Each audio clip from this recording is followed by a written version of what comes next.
Welcome students, वार्षिक exam 2024 कक्षा 9th का हिंदी विषय का ये पेपर मैं आपके लिए लेकर के आया हूँ। 100 नंबर का ये पेपर होने वाला बहुत ही महत्वपूर्ण पेपर है। पेशेंस बना करके पूरा देखना है। आप आराम से इसमें से बहुत सारे क्वेश्चंस आपको हूब टू हूब मिलने वाले हैं, तो आप ज़्यादा से ज़्यादा नंबर है वो हिंदी में प्राप्त कर पाएंगे। मैं इसका पूरा सॉल्यूशन आपको करवाने वाला हूँ, तो अच्छे से आप इसको वीडियो को पेशेंस बना करके देखना है। आप यदि इसका PDF प्राप्त करना चाहते हैं तो टेलीग्राम ग्रुप का लिंक डिस्क्रिप्शन में दे रहा हूँ, जहाँ जा करके आप इसको प्राप्त कर सकते हैं। और इसका पूरा सॉल्यूशन है वो हमारे चैनल पर आपको मिल जाएगा। तो इसके लिए चैनल को आप सब्सक्राइब जरूर कर लें और वीडियो को लाइक और शेयर करके अपने दोस्तों तक जरूर पहुंचा दें साथियों, क्योंकि आपको परीक्षा के अंदर बहुत सारे अच्छे अच्छे पेपर्स में परीक्षा से पहले आपके लिए लेकर के आऊँगा। सभी सब्जेक्ट्स के पेपर है वो कक्षा 9 के मेरे को तैयार है और मैं लेकर के आने वाला हूँ। देखिए, सबसे पहले निम्नलिखित अपठित गद्यांश को पढ़कर पूछे गए प्रश्नों को उत्तर देने। आपको सबसे पहले इस गद्यांश को अच्छे से पढ़ना है। भारत में नव जागरण की शंख ध्वनि करने वालों में अग्रणी महापुरुष स्वामी विवेकानंद का व्यक्तित्व अति सुंदर एवं भव्य था। उसका शरीर सबल, सुदृढ़, तेज था। इसको अच्छे से आप पढ़ लीजिएगा। मैं आपको पूरा पढ़ने में समय बर्बाद नहीं करते हुए सवाल की ओर बढ़ूंगा। स्वामी विवेकानंद का व्यक्तित्व कैसा था बताइए। तो यहाँ पर देखिए, आपका पूरा लिखा हुआ पड़ा है, स्वामी विवेकानंद का व्यक्तित्व अति सुंदर और भव्य था। ठीक है, इस तरह से आप ये उत्तर हो जाएगा। दूसरा, स्वामी विवेकानंद किन भाषाओं के ज्ञाता थे? तो यहाँ पर भी लिखा हुआ है, देखिए कि वे अंग्रेजी की पूर्ण ज्ञाता और अपने समय में सर्वश्रेष्ठ वक्ता थे। संस्कृत साहित्य और भारतीय दर्शन के उद्भव विद्वान, जर्मन, ग्रीक, फ्रेंच आदि भाषाओं पर पूर्ण अधिकार। तो ये सभी भाषाएं आपको लिखनी। दूसरे नंबर सवाल में यहाँ से लेकर यहाँ तक की सभी भाषाओं का नाम आपको लिख देना है। अगला पूछा है, स्वामी विवेकानंद की दिनचर्या क्या थी, यानी वो क्या करते थे। देखिए, तो यहाँ पर ये लिखा हुआ है, वे केवल 4 घंटे सोते, प्रातः 4 बजे उठकर जप ध्यान में लग जाते थे। तो ये उनकी दिनचर्या थी, वो ये काम करते थे। अगला पूछा है, स्वामी जी किन्हें श्रद्धा योग्य और सामान्य मानते थे? उनके श्रद्धा योग्य कौन थे? तो यहाँ पर आप इस सवाल को भी पढ़ करके और इसमें से ढूंढ सकते हैं कि उनके श्रद्धा योग्य कौन थे। ठीक है ना, यहाँ पर इसको अपन पढ़ेंगे अच्छे से, तो यहाँ पर आपको मिल जाएगा। स्वामी जी अपने देश के आचार व्यवहार और श्रद्धा योग्य सामान्य मानते थे। ये यहाँ से आपको लिखना है, पूर्व काल के महापुरुषों इन सबको। तो ये यहाँ पर चौथे सवाल का पूरा उत्तर हो जाएगा। यहाँ से ये दोनों ही लाइनें आपको लिख देनी है। अगला पूछा, उपयुक्त गद्यांश का उचित शीर्षक लिखना है। तो ये शीर्षक क्या है भाई? यहाँ पर ये स्वामी विवेकानंद का जीवन, यहाँ पर इसका शीर्षक हो जाएगा। क्या हो जाएगा? स्वामी विवेकानंद का जीवन परिचय। इस तरह से आपको इसका शीर्षक लिख देना है।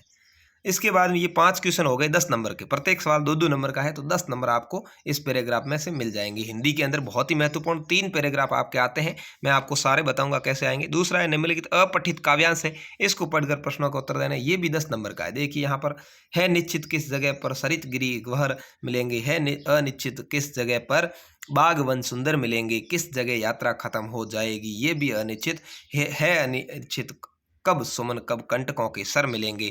यानी अपना जीवन है वो अनिश्चित है, उसके बारे में यहाँ पर ये कविता है। कौन सहसा छूट जाएंगे मिलेंगे, कौन सहसा आ पड़े कुछ भी रुकेगा, तू न ऐसी आन कर ले, पूर्व चलने की बटोही बाट की पहचान कर ले। ये आपका पाठ है कि बटोह के बारे में, राहगीर के बारे में, जीवन के बारे में यहाँ पर कहा गया है। ठीक है, तो यहाँ पर राहगीर का जीवन, इसमें से ये हो जाएगा। उपयुक्त काव्यांश का उपयुक्त शीर्षक क्या होगा? राहगीर का जीवन हो जाएगा। है अनिश्चित वाक्यांश से कवि ने क्या व्यंजना की, ये लिखना है। इस काव्यांश में कवि क्या संदेश दे रहा है, लिखना है। कंटकों के सर से क्या अभिप्राय है, मतलब कांटों का सूल। गिरी शब्द के 3 पर्यायवाची लिखने हैं। तो गिरी पर्वत को कहते हैं, पर्वत है, हिमालय है, इस तरह से आपको लिख देने हैं। तो ये 10 नंबर के आपके हो जाएंगे। उसके बाद में खंड ब आया, देखिए, निम्नलिखित विषयों में से किसी एक विषय पर लगभग 300 शब्दों में निबंध लिखना है। 300 शब्द का मतलब है कम से कम 2 से 3 पेज आपको भरने होंगे। कम से कम 2, अधिकतम 3 पेज भरें। 8 नंबर का क्वेश्चन है। पर्यावरण प्रदूषण के बारे में आप लिख सकते हैं, तो उसकी प्रस्तावना की 10 लाइनें लिखनी है। पर्यावरण प्रदूषण कारण और कुप्रभाव लिखने, पर्यावरण प्रदूषण निवारण के उपाय लिखने, कैसे बचा जा सकता है, उपसार लिखना। आप मोबाइल फोन को वरदान या अभिशाप लिख सकते हैं। योग स्वास्थ्य की कुंजी ये लिख सकते हैं, या मेरे सपनों का भारत कैसा होगा ये लिख सकते हैं। चारों में से कोई एक पर ही आपको लिखना है। अगला है, आप जैसलमेर निवासी नीतू है, बीकानेर छात्रावास में अपने छोटे भाई मोहित को नियमित रूप से अध्ययन करने की सलाह देने, तो एक पत्र लिखना है। 7 नंबर का क्वेश्चन है।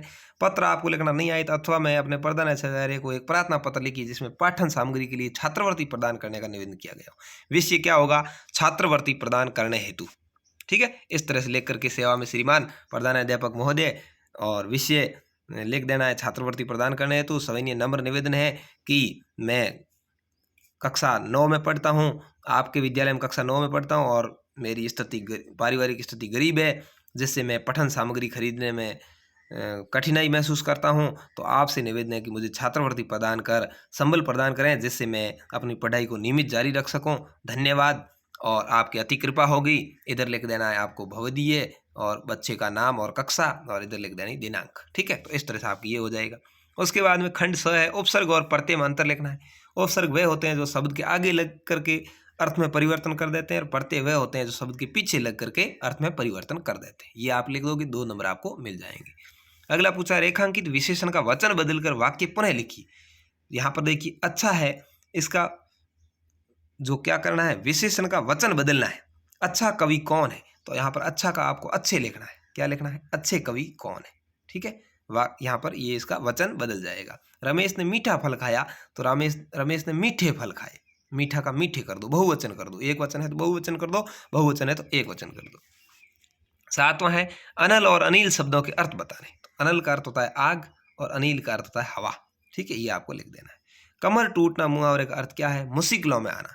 कमर टूटने का मतलब है बहुत ज़्यादा कठिनाई में, बहुत ज़्यादा संकट आना। ठीक है, इस तरह से आप लिख देंगे। निम्नलिखित शब्दों के विलोम शब्द लिखने हैं। अमृत का होता है विष, अमृत का क्या हो जाएगा, विष। इस तरह से लिखना है। और अपेक्षा का हो जाएगा उपेक्षा। क्या हो जाएगा, उपेक्षा। ठीक है, इस तरह से ये दोनों हो जाएंगे। ये बच्चे ने कुछ गलत लिखा है, मेरे को वीडियो भेजी थी किसी ने। अगला है, रमेश पढ़ता है। वाक्य में संज्ञा शब्द छांट कर लिखना है। संज्ञा शब्द क्या है, रमेश है।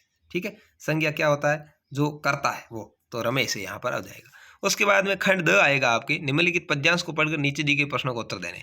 यहाँ पर देखिए, ये आपको पद्यांश पढ़ना है। मैं गाए बड़े बंठन के संवर के, आगे आगे नाचती गाती बयार चली, दरवाजे खिड़कियां खुलने लगी गली गली, पहुन ज्यों आए हो गांव में शहर के, मैं गाए बड़े बंठन के संवर के। जब बादल आते हैं तो खिड़कियां वगैरह खुल जाती है ठंडी हवा लेने के लिए, तो उनको क्या कहा गया है, मेहमान कहा गया है। उसके बारे में लिखना है। बंठन के कौन आए, तो आपको लिखना है बंठन के बादल आए। ठीक है, कौन आए, बादल। बयार का शब्दार्थ लिखिए। बयार का क्या अर्थ है, तो बयार का अर्थ होता है ठंडी हवा। क्या होता है, ठंडी हवा। पहुन ज्यों आए हो गांव में शहर के का भाव स्पष्ट कीजिए।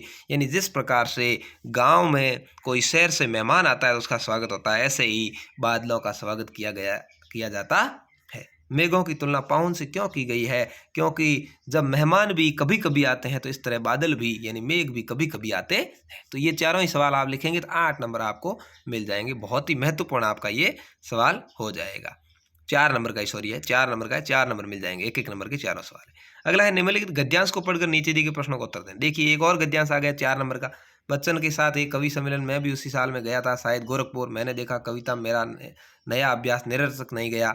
सरस्वती में छपी कविता ने निराला जी का ध्यान आकृष्ट किया। कुछ निबंध भी मैंने लिखे। रूपा ऑफिस में प्रारंभिक प्रशिक्षण लेकर मैं बनारस हंस कार्यालय की कहानी में चला गया। नीचे हिंदी के साहित्यिक प्रांगण में बच्चन मुझे घसीट लाए थे।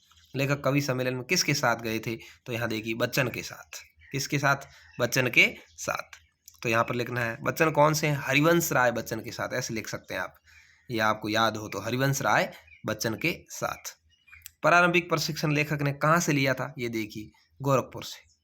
ठीक है, तीसरा है हिंदी साहित्य के प्रांगण में लेखक को कौन लेकर आया था, तो बच्चन साहब उनको लेकर के आए थे। ठीक है, सरस्वती पत्रिका में सभी कविता ने किसका ध्यान आकृष्ट किया, तो निराला जी का ध्यान आकृष्ट किया था। ठीक है, किसका, निराला जी का ध्यान आकृष्ट किया था। ये 4 क्वेश्चन के आंसर देंगे, 4 नंबर आपको मिल जाएंगे। उसके बाद है निम्नलिखित प्रश्नों के उत्तर देने हैं। प्रत्येक प्रश्न 1 अंक का है। 10 क्वेश्चन आपको पूछेंगे, छोटे छोटे क्वेश्चन है, उत्तर लिखने हैं। 2 बैलों की कथा के लेखक कौन है, तो प्रेमचंद है। नम से कौन था, मनुष्य था। बाजार में वस्तुओं को देखकर खरीदने के लिए कैसे लालायित होते हैं, यह आपको लिखना है। सांवले सपनों की याद संस्मरण में किसने किसे याद किया। साखी शब्द का क्या अर्थ है। ये सभी आपके पाठों में से प्रश्न पूछे गए हैं, इसलिए मैं केवल आपको प्रश्न बता रहा हूँ। मोस्ट है, आप याद कर लेना। बंद दवार की सांकल खोलने के लिए लल्याद्या ने क्या उपाय सुझाया। कालिंदी फूल कुदम की डारन में कौन सा अलंकार है। कैदी और कोकिला में कोकिला किसका प्रतीक है।